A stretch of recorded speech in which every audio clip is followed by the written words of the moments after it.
6 तारीख को पाकिस्तान फ़िज़ाइया ने हिंदुस्तान के एयर बेसिस पर हमला किया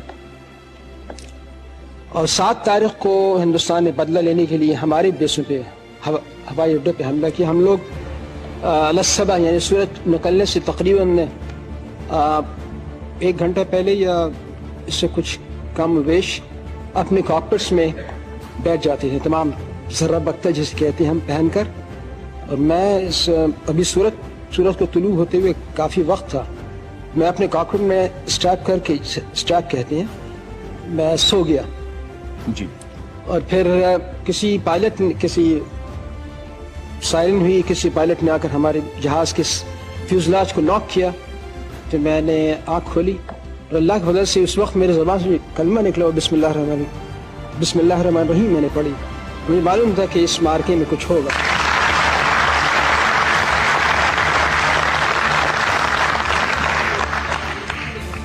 हम टेक ऑफ कर गए और अपने अड्डे पे चक्कर लगाने लगे और इसी दौरान मेरे ख्याल दुश्मन के जहाज़ ऊपर नीचे से परवाज़ से अपने आप को ऊपर खींचा और तमाम एंटी एयरक्राफ्ट गन्स, यानी एक अजीब मंजर है, वो देखने के काबिल है।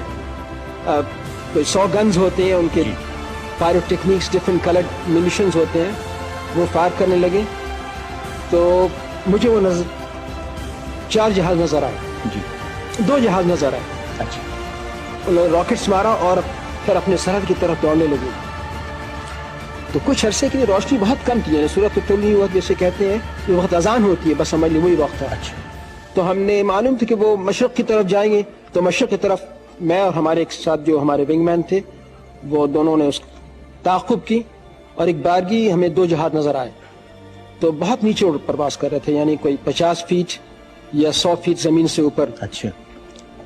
तो मैंने एक मिसाइल मारा तो वो मिसाइल ज़मीन पे गिरा, ज़मीन पे लग गया।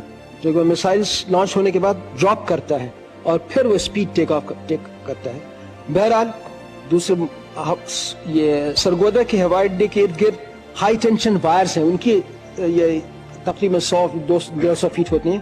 तो एक उनमें से जहाज़ क्लाइंब किया, उसको मैंने मिसाइल मारा और मुझे पता भी नहीं लगा कि वो कब पायलट कॉकपिट से निकला।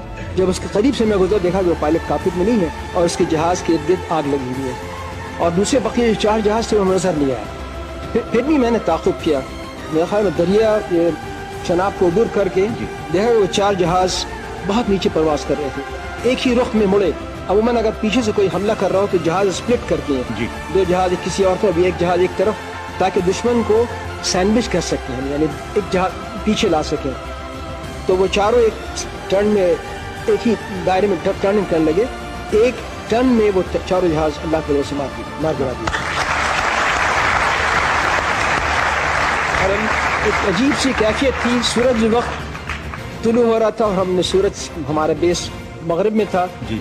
और हमें ये मालूम है कि ये कहूँगा बार बार कि हमें कभी पशेमानी होती है लोगों के सामने आने में, क्योंकि एक किसी एक ख़ास फ़र्द को, खा वो फ़ौज से हो या फ़िज़ाइया से हो या बहरिया से हो, उसे चुन लिया जाता है, उसमें एक तकदीर का एक हाथ होता है।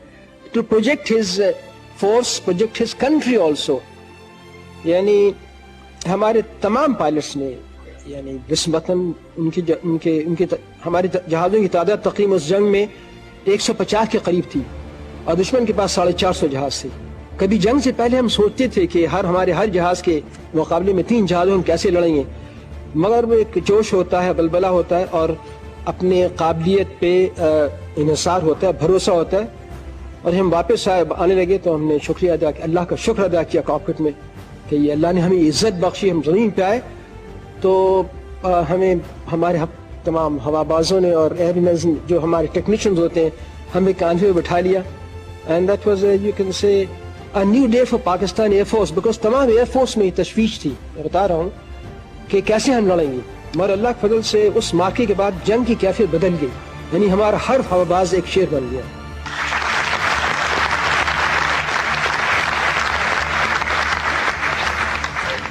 हम लोगों ने जो काम करना था, हमारी जनरेशन वो करके चले गए।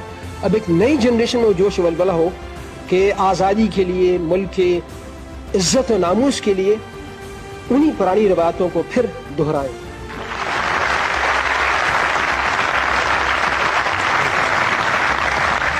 لاکھ فضل سے بر صغیر میں ہمارے آباء اجداد نے 800 سال تک حکومت کی ہے. اور ہم یعنی اکثر شاید میں اخباروں میں دیکھتا ہوں, انٹلیکچوئل سرکلز میں دیکھتا ہوں کہ ایک پیسمزم ہے کہ under the present circumstances, I would say this, کہ one of the leading editors of a journal on 14th August wrote an article, you see, and it was so pessimistic. I wanted to really meet her and say, I have no doubt in my mind that Pakistan's integrity is absolutely beyond doubt. Every nation in the third world faces similar problems. Which nation in the world doesn't face similar problems? Does India face similar problems?